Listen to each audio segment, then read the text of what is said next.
പരിശുദ്ധ മാതാവിനും ഈശോയ്ക്കും 1000 ഞാൻ നന്ദി പറയുന്നു. മാതാവ് പ്രത്യക്ഷപ്പെട്ട ഈ തിരുനടയിൽ വന്ന് സാക്ഷ്യം പറയാൻ പറ്റിയതിന് 1000 നന്ദിയും പറയുന്നു. അതോടൊപ്പം സാക്ഷ്യം പറയാൻ വൈകിയതിനും ഉടമ്പടി ജീവിതത്തിൽ വന്നിട്ടുള്ള പിഴവുകൾക്കും ഞാൻ മാപ്പ് പറയുകയും ചെയ്യുന്നു. ഞാൻ ആദ്യമായിട്ട് ഉടമ്പടി എടുക്കാനായിട്ട് കൃപാസനത്തിൽ വരുന്നത് 2023 അതിന് മുൻപേ ഞാൻ എൻ്റെ പാരൻസിൻ്റെ കൂടെ വന്നിട്ടുണ്ട്. അപ്പോൾ ഞാൻ ഉടമ്പടി ഒന്നും എടുത്തിട്ടില്ല, പക്ഷേ ഇവിടെ വന്ന് പ്രാർത്ഥിക്കുമായിരുന്നു.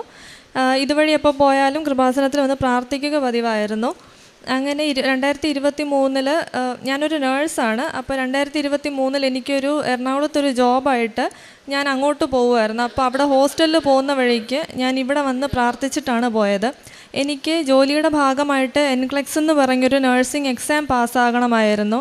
ഞാൻ അന്ന് ഇവിടെ വന്നപ്പോൾ മാതാവിനോട് പറഞ്ഞു, മാതാവ് ജയിക്കുവാണെങ്കിൽ ഞാൻ വന്ന് താങ്ക്സ് പറഞ്ഞേക്കാവെന്നും പറഞ്ഞാൽ പോയത്. പക്ഷേ ഉടമ്പടി എടുക്കാനുള്ള ഒരു മടി കൊണ്ട് ഞാൻ അന്ന് ഉടമ്പടി ഒന്നും എടുത്തില്ല. ഡിസംബർ 6 എനിക്ക് ചെന്നൈയിൽ വെച്ചിട്ട് എക്സാമിൻ്റെ ഡേറ്റ് വന്നു. പക്ഷെ ആ വർഷം വെള്ളപ്പൊക്കവും അങ്ങനെ കുറച്ച് പ്രശ്നങ്ങളായിട്ട് എക്സാം മാറ്റി വെച്ചു. പെട്ടെന്ന് എക്സാം ക്യാൻസലാക്കി. അന്നപ്പോൾ ഞാൻ മാതാവിനോട് പറഞ്ഞു, ഞാൻ വന്ന് ഉടമ്പടി എടുത്തോളാം, എല്ലാം ശരിയായിട്ട് നടക്കണേന്ന് പറഞ്ഞ് പ്രാർത്ഥിച്ചു. ഡിസംബർ 11 എനിക്ക് പൂനെയിൽ വെച്ച് വീണ്ടും ഡേറ്റ് വന്നു. അപ്പോൾ ഞങ്ങളുടെ എക്സാമിന് ഒരു മിനിമം 85 to 150 മാക്സിമം 150 ക്വസ്റ്റ്യനാണ് വരുന്നത്. അപ്പോൾ ഞാനൊരു ആഗ്രഹം പോലെ മാതാവിനോട് പറഞ്ഞു, മാതാവ് ഞാൻ ജയിക്കുമെങ്കിൽ എനിക്ക് 85th ക്വസ്റ്റ്യൻ സ്റ്റോപ്പ് ആവണേന്ന് പ്രാർത്ഥിച്ചായിരുന്നു. ജസ്റ്റ് ഒരു ആഗ്രഹം പോലെ പറഞ്ഞത്. അതിനുവേണ്ടി പിന്നീട് ഞാൻ ഒത്തിരി പ്രാർത്ഥിച്ചൊന്നുമില്ല. എന്നിട്ട് ഞാൻ എക്സാമിന് പോയി. എക്സാമിന് കയറുന്നതിന് മുൻപ് മുൻപ് അമ്മ ഉടമ്പടി എടുത്തിട്ടുള്ളതുകൊണ്ട് കാശുരൂപ എൻ്റെ കയ്യിലുണ്ടായിരുന്നു. അതെൻ്റെ ഡ്രസ്സിൽ പിൻ ചെയ്തു. പിന്നെ ഉടമ്പടി തൈലം വെച്ച് വിശ്വാസപ്രമാണം ചൊല്ലി നെറ്റിയിൽ കുരിശ് വരച്ചു. ഉടമ്പടി ഉപ്പും തേനും വിശ്വാസപ്രമാണം ചൊല്ലി കഴിച്ചിട്ടാണ് ഞാൻ എക്സാമിന് കയറിയത്. എക്സാമിന് കയറിയപ്പോൾ ഓരോ ക്വസ്റ്റ്യനും ഞാൻ മാതാവിനോട് പ്രാർത്ഥിച്ചാണ് എഴുതിക്കൊണ്ടിരുന്നത്. അപ്പോൾ ഓരോന്നും മനസ്സിലിങ്ങനെ തെളിഞ്ഞു വരും. അതല്ല, ഇത് ക്ലിക്ക് ചെയ്യുക, ഇത് മാറ്റി, ഇതല്ല ആൻസർ എന്ന് പറഞ്ഞിട്ട് മനസ്സിൽ ഓരോന്നും അങ്ങനെ ആൻസർ പറഞ്ഞു തന്ന് മാതാവ് 85 ക്വസ്റ്റ്യൻസ് വരെ എത്തിച്ചു. 85 ക്വസ്റ്റ്യൻസ് എത്തിയപ്പോഴേക്കും പെട്ടെന്ന് കമ്പ്യൂട്ടർ ഓഫായി. ആദ്യം ഞാനൊന്ന് പേടിച്ചു. പിന്നെ ഞാൻ വിചാരിച്ചു, മാതാവ് ഞാൻ പറഞ്ഞ പോലെ മാതാവ് നിർത്തി തന്നതാണോ എന്ന് ഞാനങ്ങ് ആലോചിച്ചു. 2 ദിവസം കഴിഞ്ഞ് റിസൾട്ട് വന്നപ്പോഴേക്കും ഞാനതിന് പാസ്സായി. അങ്ങനെയാണ് ഞാൻ ഉടമ്പടി എടുക്കാനായിട്ട് ഇങ്ങോട്ട് വരുന്നത്. ആ ശനിയാഴ്ച 16 ഞാൻ വന്ന് ഉടമ്പടി എടുത്തു. ഉടമ്പടിയിൽ ആദ്യത്തെ നിയോഗമായിട്ട് ഞാൻ വെച്ചത് എൻ്റെ വിവാഹം നടക്കാൻ വേണ്ടിയിട്ടായിരുന്നു. ആ സമയത്ത് എനിക്ക് 30 വയസ്സ് കഴിഞ്ഞു. അപ്പോൾ ഓരോ കാരണത്താൽ വിവാഹം നടക്കാണ്ട് പോകും. ഒന്നും ഉറപ്പിക്കാൻ പറ്റാത്തൊരവസ്ഥയായിരുന്നു. ഒന്നുകിൽ സഭയുടെ എന്തെങ്കിലും വ്യത്യാസം, അങ്ങനെ എന്തെങ്കിലുമൊക്കെ ഒരു പ്രശ്നം വന്നുകൊണ്ടിരുന്നു. അങ്ങനെ ഞാൻ വന്ന് ഉടമ്പടി എടുത്ത് മാതാവിനോട് പ്രാർത്ഥിച്ചു. മാതാവിൽ വിശ്വാസമുള്ള, പള്ളിയിൽ പോയി പ്രാർത്ഥിക്കുന്ന ഒരാളെ തന്നെ മാതാവ് കണ്ടുപിടിച്ച് തരണമെന്ന് പ്രാർത്ഥിച്ചിട്ട് ഞാൻ ഇവിടെ നിന്ന് പോയി. അങ്ങനെ ഉടമ്പടി എടുത്ത് കറക്റ്റ് 45-ാം ദിവസം എനിക്കൊരു പ്രപ്പോസൽ വന്നു. അങ്ങനെ ഒരാഴ്ചക്കകത്ത് അങ്ങനെ ഞങ്ങളുടെ മാരേജ് ഫിക്സ് ചെയ്തു. കഴിഞ്ഞ ഓഗസ്റ്റിൽ ഞങ്ങളുടെ മാരേജ് കഴിഞ്ഞു. ഞാൻ പ്രാർത്ഥിച്ചതുപോലെ തന്നെ എന്നെക്കാളും പള്ളിയിൽ പോകുന്ന, മാതാവിൽ വിശ്വാസമുള്ള ഒരാളെ തന്നെയാണ് മാതാവ് എനിക്ക് തന്നത്. അതിന് മാതാവിനോടൊരു കോടാനുകോടി നന്ദി പറയുന്നു. പിന്നെ ഞാൻ നിയോഗം വെച്ചിരുന്നത് എനിക്കൊരു ഡേ ഷിഫ്റ്റിലുള്ളൊരു ജോബ് വേണമെന്നാണ്. ഞാനൊരു ഈവനിങ് ഷിഫ്റ്റ് ജോബിലായിരുന്നു വർക്ക് ചെയ്തുകൊണ്ടിരുന്നത്. ഞാൻ ഉടമ്പടി എടുത്ത് കുറച്ച് മാസങ്ങൾ കഴിഞ്ഞപ്പോൾ തന്നെ എനിക്ക് അതേന്ന് മാറാൻ പറ്റി. ഞാൻ ഇപ്പോഴും ഒരു ഡേ ഷിഫ്റ്റ് മാത്രമുള്ളൊരു ജോബിലാണ് വർക്ക് ചെയ്തുകൊണ്ടിരിക്കുന്നത്. പിന്നെ ഞാൻ ഉടമ്പടി അടുത്തെടുക്കുന്നതെന്ന് പറഞ്ഞാൽ, എനിക്ക് കഴിഞ്ഞ വർഷം മെയ്യിൽ ഞാൻ എൻ്റെ PF-ൻ്റെ അക്കൗണ്ട് ക്ലോസ് ചെയ്തായിരുന്നു. പക്ഷെ ഓരോ കാരണം പറഞ്ഞ് റിജക്റ്റ് ചെയ്യുമായിരുന്നു. എമൗണ്ട് എഴുതിയില്ല, ഡേറ്റ് എഴുതിയില്ല, അങ്ങനെ ഓരോ പ്രാവശ്യം, അങ്ങനെ 4-5 പ്രാവശ്യം റിജക്റ്റായി. 4-5 മാസം കൊണ്ട് ഞാൻ ഇതിൻ്റെ പുറകെ നടക്കുമായിരുന്നു. അപ്പോൾ ലാസ്റ്റ് എന്നോട് അവർ പറഞ്ഞു, ഇയാളുടെ PF രജിസ്റ്റർ ചെയ്തിരിക്കുന്ന ബാംഗ്ലൂരാണ്, അവിടെ ചെന്ന് അന്വേഷിക്കണമെന്ന് എന്നോട് പറഞ്ഞു. ഞാൻ മാതാവിനോട് വീണ്ടും പ്രാർത്ഥിച്ചേച്ച് ഞാൻ ഒന്നും കൂടെ അതേപോലെ തന്നെ വീണ്ടും ഞാൻ PF-ന് അപ്ലൈ ചെയ്തു. എന്നിട്ട് ഞാൻ ഉടമ്പടി റിന്യൂ ചെയ്യാൻ ഇച്ചിരി വൈകിയായിരുന്നു ആ സമയത്ത്. ഞാനപ്പോൾ ഇവിടെ റിന്യൂ ചെയ്യാൻ വരുന്നതിൻ്റെ തലേ ദിവസം ആയപ്പോഴേക്കും എനിക്ക് മെസ്സേജ് വന്നു, PF എമൗണ്ട് എനിക്ക് അപ്രൂവ് ആയിട്ടുണ്ടെന്ന് പറഞ്ഞിട്ട്. തൊട്ടടുത്ത ദിവസം ഞാൻ ഇവിടെ വന്ന് പ്രാർത്ഥിച്ച് ഞാൻ തിരിച്ച് റെയിൽവേ സ്റ്റേഷനെത്തി. കുറച്ച് പത്രമൊക്കെ അവിടെ വിതരണം ചെയ്യുമായിരുന്നു. അത് കഴിഞ്ഞപ്പോഴേക്കും എനിക്ക് എമൗണ്ടും ക്രെഡിറ്റായി കിട്ടി. 4-5 മാസം ഞാൻ പുറകെ നടന്നതായിരുന്നു. പെട്ടെന്ന് മാതാവ് എനിക്ക് അത് ശരിയാക്കി തന്നത്. പിന്നെ എനിക്ക് ഓഗസ്റ്റിൽ എൻ്റെ കല്യാണത്തിന് കുറച്ച് മുന്നേ ആയിട്ട് എനിക്കൊരു ഫംഗൽ ഇൻഫെക്ഷൻ വന്നിട്ടുണ്ടായിരുന്നു. ആദ്യം അത് കാര്യമായിട്ട് എടുത്തില്ല. പിന്നെ ഇൻഫെക്ഷൻ കൂടിക്കഴിഞ്ഞ് ഞാൻ ഡോക്ടറെ കണ്ടപ്പോൾ ഡോക്ടർ പറഞ്ഞു, അതൊരു മോയ്സ്ചർ കൊണ്ടിട്ട് വരുന്ന ഒരു ഇൻഫെക്ഷനാണ്, അത് ഒരു 2 മാസത്തോളം മരുന്ന് കഴിക്കണം, അതുപോലെ തന്നെ ഒരു 6 മാസത്തോളം അതിന് കുറച്ച് കാര്യങ്ങൾ ശ്രദ്ധിക്കാനുണ്ടെന്ന് പറഞ്ഞായിരുന്നു. അപ്പോൾ ഞാൻ ഡോക്ടറോട് പറഞ്ഞു അടുത്ത മാസം മാരേജാണ്, ഇടയ്ക്ക് കുറച്ച് യാത്രകളും കാര്യങ്ങളും ഉണ്ട്. അപ്പോൾ എന്നോട് ഡോക്ടർ എന്നെ ചോദിച്ചു, ഒന്ന് ചികിത്സിക്കാൻ പോലും സമയമില്ലല്ലോ, എന്തായാലും നോക്ക് എന്ന് പറഞ്ഞിട്ടാണ് വിട്ടത്. എന്നോട് പറഞ്ഞു ഇപ്പം ഇൻഫെക്ഷൻ വന്ന സ്കിന്നെല്ലാം മാറി പുതിയതെല്ലാം വരണം, എന്നാലേ ശരിയാവത്തുള്ളൂ എന്നൊക്കെ പറഞ്ഞു. ഞാൻ വീട്ടിൽ ചെന്നിട്ട് ഉടമ്പടി തൈലം അവിടെ ഇൻഫെക്ഷനുള്ള സ്ഥലത്ത് പുരട്ടി പ്രാർത്ഥിച്ചു. അതുപോലെ ഞാനിവിടെ ഒരു സാക്ഷ്യത്തിൽ കേട്ടായിരുന്നു, സുഖമില്ലാത്തൊരു ആൻറ്റി ഇങ്ങനെ കുളിക്കുന്ന വെള്ളത്തിൽ മാതാവിൻ്റെ ഉപ്പിട്ടിട്ട് അത് വെച്ച് കുളിച്ചതായിട്ട്. അപ്പോൾ അതുപോലെ ഞാൻ ചെയ്തു. മാരേജിന് ഒരാഴ്ചത്തേക്കൊക്കെ മുന്നേ ഇത് പ്രാർത്ഥിച്ചൊരു 2 ആഴ്ചക്കകത്ത് പൂർണ്ണമായിട്ടും സുഖമായി. എൻ്റെ സ്കിന്നിൽ ഒരു പാടുപോലും ഇല്ലായിരുന്നു അങ്ങനെ ഒരു ഇൻഫെക്ഷൻ വന്നതിൻ്റെ. പിന്നെ എന്നോട് ചെയ്യാൻ പറഞ്ഞ ഒരു 6 മാസത്തേക്ക് ചെയ്യണമെന്ന് പറഞ്ഞ കെയറോ കാര്യങ്ങളോ ഒന്നും തന്നെ ഞാൻ ചെയ്തിട്ടില്ല. അതുപോലെ ആ സമയത്ത് അതിനു മുന്നേ വർഷങ്ങളായിട്ട് എനിക്ക് പെട്ടെന്ന് UTI വരുന്ന ഒരാളാണ്. ഒരു വാഷ്റൂം മാറി യൂസ് ചെയ്താലോ അങ്ങനെ പെട്ടെന്ന് UTI വരുന്ന ഒരാളാണ്. പക്ഷേ ഈ ഒരു ഇൻഫെക്ഷൻ വന്ന് ഇത് മാറ്റിയപ്പോൾ മാതാവ് അതും പൂർണ്ണമായിട്ട് മാറ്റി. ഇപ്പോൾ ഇത്രയും മാസമായി എൻ്റെ ഇടയ്ക്ക് ഒരിക്കൽ പോലും എനിക്ക് അങ്ങനെ ഒരു ഇൻഫെക്ഷനും വന്നിട്ടില്ല. പിന്നെ അത് കഴിഞ്ഞ് എനിക്ക് വേറെ ഒരു എക്സാം പാസ്സാവാനുണ്ടായിരുന്നു, ഒരു ഒമാൻ പ്രോമെട്രിക്ക്. ആ എക്സാമിന് ഞാൻ ഇതേപോലെ മാതാവിൻ്റെ നേർച്ച വസ്തുക്കൾ ഉപയോഗിച്ചിട്ടാണ് പോയത്. മാതാവിൻ്റെ തൈലം വിശ്വാസ പ്രമാണം ചൊല്ലി നെറ്റിയിൽ കുരിശ് വരച്ചിട്ട് മാതാവിൻ്റെ ഉപ്പും തേനും ഇതേപോലെ വിശ്വാസ പ്രമാണം ചൊല്ലി പ്രാർത്ഥിച്ചിട്ടാണ് ഞാൻ പോയത്. ആ എക്സാം ഇതേപോലെ ഓരോ ക്വസ്റ്റ്യനും മാതാവ് ഇരുന്ന് പറഞ്ഞു തന്നാണ് ആ പരീക്ഷയും ഞാൻ ജയിച്ചത്. അത് കഴിഞ്ഞിട്ട് എനിക്ക് ഒരു ഇൻ്റർവ്യൂ വരുന്നുണ്ടായിരുന്നു, ഒമാൻ്റെ ഒരു ഗവൺമെൻറ്റിൻ്റെ ഇൻ്റർവ്യൂ ആയിരുന്നു. അവരെന്നോട് പറഞ്ഞത് നവംബറിലെ ഇൻ്റർവ്യൂ വരത്തുള്ളൂ എന്നാണ് അവർ പറഞ്ഞിരുന്നത്. പക്ഷേ നവംബറിൽ അവരുടെ നേരത്തെ വരണേന്ന് ഞാൻ ടൈം ഷോർട്ടനിങ്ങിൻ്റെ മാതാവിനോട് പ്രാർത്ഥിക്കുമായിരുന്നു. ഒക്ടോബർ 20-ാം തീയതി മാതാവ് ഇൻ്റർവ്യൂ ആക്കി തന്നു.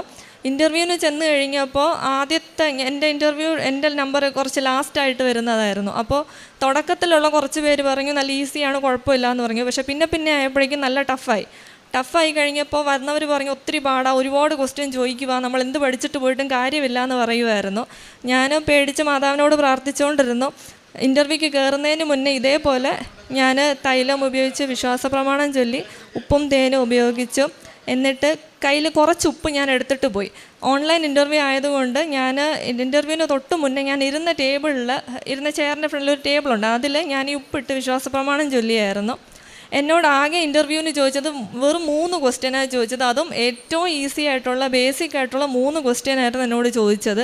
തിരിച്ചിറങ്ങി കഴിഞ്ഞപ്പം ഇൻ്റർവ്യൂവിൻ്റെ അവിടെ നിന്ന് കുട്ടി എന്നോട് ചോദിച്ചു ഇത്ര പെട്ടെന്ന് കഴിഞ്ഞോ എന്ന് ചോദിച്ചു. പിന്നെ എനിക്ക് പേടിയായി, ഇനിയിപ്പോൾ എന്നെ റിജക്റ്റ് ചെയ്യുന്നതുകൊണ്ടാണ് അവർ വീണ്ടും ചോദിക്കാത്തതെന്ന് പറഞ്ഞിട്ട് പേടിച്ചു. എനിക്ക് മുന്നേ ശേഷം കയറി എല്ലാവരോടും ഒത്തിരി ക്വസ്റ്റ്യൻ ചോദിച്ചിട്ടുണ്ടായിരുന്നു. പക്ഷേ അതും മാതാവ് എന്നെ പാസ്സാക്കിയായിരുന്നു. വെറും ആ 3 ക്വസ്റ്റ്യനിൽ മാതാവ് അതും എന്നെ പാസ്സാക്കി തന്നു. അങ്ങനെ ഒത്തിരി കൃപകൾ മാതാവ് തന്നു. ബാക്കി ചെറുതും വലുതുമായ ഒരുപാട് കൃപകൾ മാതാവ് തന്നിട്ടുണ്ട്. പിന്നെ ഒരു പ്രാവശ്യം അമ്മ എടപ്പള്ളി പള്ളിയിൽ പോയപ്പോൾ അമ്മയും പപ്പയും ഉണ്ടായിരുന്നുള്ളൂ. ആ സമയത്ത് അവരൊരു സ്ത്രീയുടെ ശബ്ദം കേട്ടു. അത് കാരണം അവിടെ അടുത്ത് ഒരു സ്ത്രീകളും ഇല്ലായിരുന്നു, ആൾ വളരെ കുറവായിരുന്നു. പക്ഷെ ഒരു സ്ത്രീ ഒത്തിരി എന്തുകൊണ്ട് സംസാരിക്കുന്ന ഒരു ശബ്ദം അവർ കേട്ടിട്ടുണ്ട്. അത് കഴിഞ്ഞിട്ട് കൃപാസന പത്രം നോക്കിയപ്പോൾ അവർക്ക് അതിനെ റിലേറ്റ് ചെയ്തൊരു വചനവും കിട്ടിയിട്ടുണ്ടായിരുന്നു. അപ്പോൾ ഇതൊക്കെയാണ് എനിക്ക് പറയാനുള്ള അനുഗ്രഹങ്ങൾ.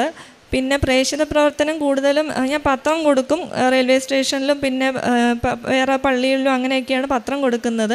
പിന്നെ കുമ്പസാരത്തിൻ്റെ അളവ് പണ്ട് വർഷത്തിൽ 2 പ്രാവശ്യം അങ്ങനെയൊക്കെ കുമ്പസാരിക്കുന്നുണ്ടായിരുന്നുള്ളൂ.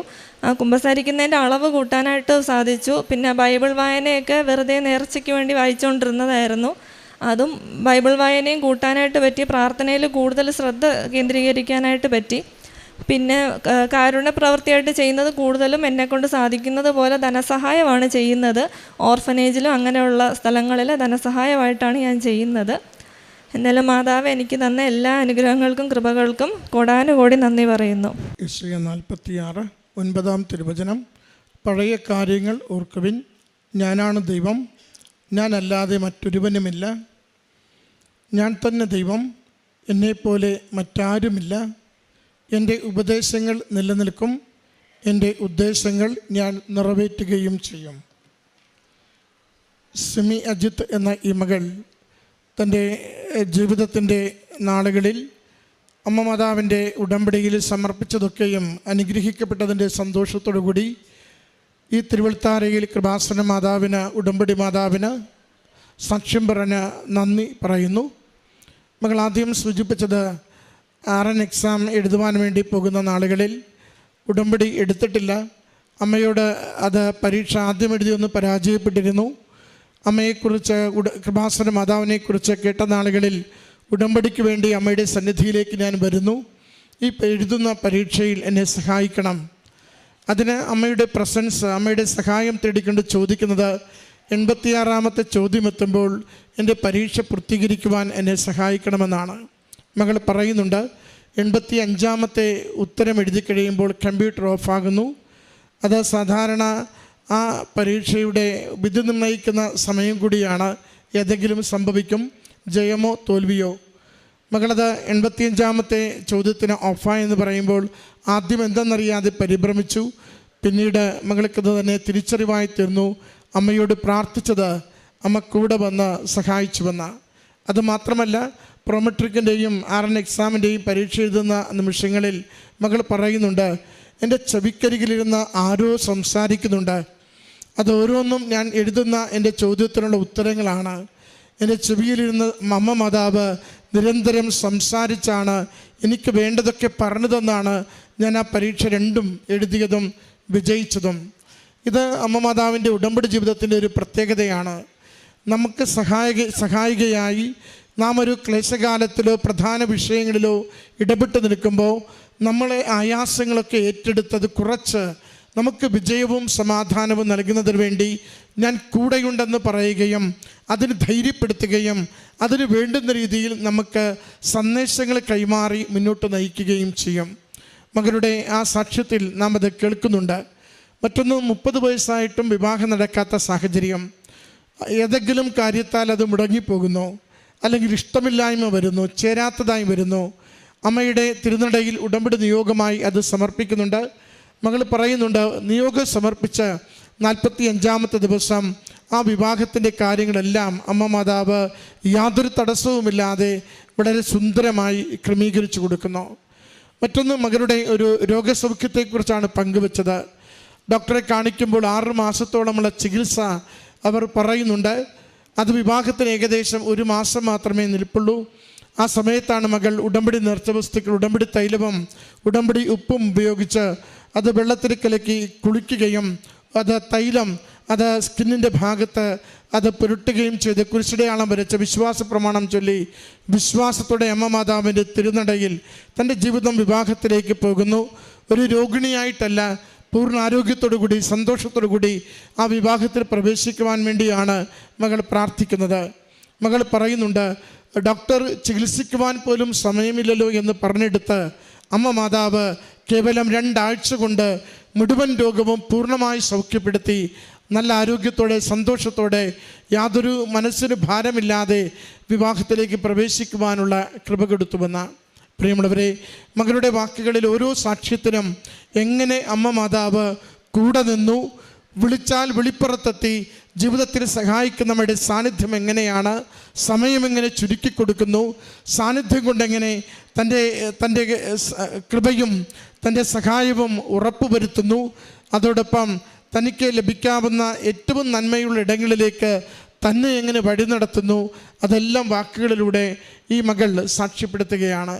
നമുക്ക് ഈ അമ്മ മാതാവിൻ്റെ സന്നിധിയിൽ നമ്മുടെ ജീവിതത്തെ, അതിൻ്റെ കണ്ണീരിനെ, അതിൻ്റെ തടസ്സങ്ങളെയും പ്രതിസന്ധികളെയും ഒക്കെ സമർപ്പിക്കുമ്പോൾ ഏറ്റവും ഉറച്ചുള്ളിൽ വിശ്വസിക്കണം, എൻ്റെ കൂടെ എൻ്റെ മാതാവ് വരും. എൻ്റെ ജീവിതം മറ്റുള്ളവർക്ക് എത്ര കണ്ട് സമയം വേണ്ടതാണെങ്കിലും അമ്മയ്ക്കൊരു നിമിഷം മതി എൻ്റെ ജീവിത പ്രശ്നങ്ങളെ പരിഹരിച്ചു തരുവാൻ. അതുകൊണ്ട് ഞാൻ പൂർണ്ണമായി ശരണപ്പെടുന്നു. ഞാൻ നല്ലതുപോലെ ഉടമ്പടി ജീവിക്കുവാൻ ആഗ്രഹിക്കുന്നു. എനിക്ക് വേണ്ട വചനം, എനിക്ക് വേണ്ട സന്ദേശം, എനിക്ക് വേണ്ട കൃപയും അനുഗ്രഹവും അമ്മയുടെ സന്നിധിയിൽ ധാരാളമുണ്ട്. എന്നെ തന്നെ എളിമപ്പെടുത്തുമ്പോൾ എൻ്റെ അമ്മ മാതാവ് എൻ്റെ ജീവിതത്തിൽ ഈശോയിലൂടെ വലിയ അനുഗ്രഹങ്ങൾ ചൊരിഞ്ഞു തന്നെ എന്നെ സഹായിച്ചു കൊണ്ടിരിക്കും. ഈ പ്രത്യാശയോടുകൂടി ഈ സാക്ഷ്യം നമുക്ക് അമ്മയുടെ കരങ്ങളിൽ സമർപ്പിക്കാം. കരങ്ങളടിച്ച് ഈ സാക്ഷ്യത്തിനും ഈ നന്മകൾക്കും നന്ദി പറയാം. അത്യപൂർവ ദൈവാനുഭവങ്ങൾ ഇനി നിങ്ങൾക്കും സ്വന്തം. ഈ യൂട്യൂബ് ചാനൽ ഇതുവരെ സബ്സ്ക്രൈബ് ചെയ്തിട്ടില്ലെങ്കിൽ ഇപ്പോൾ തന്നെ സബ്സ്ക്രൈബ് ചെയ്യുക. ഈ വീഡിയോ ഇപ്പോൾ തന്നെ നിങ്ങളുടെ സുഹൃത്തുക്കൾക്ക് ഷെയർ ചെയ്തുകൊണ്ട് കർത്താവിൻ്റെ പ്രേക്ഷിതരാകുക.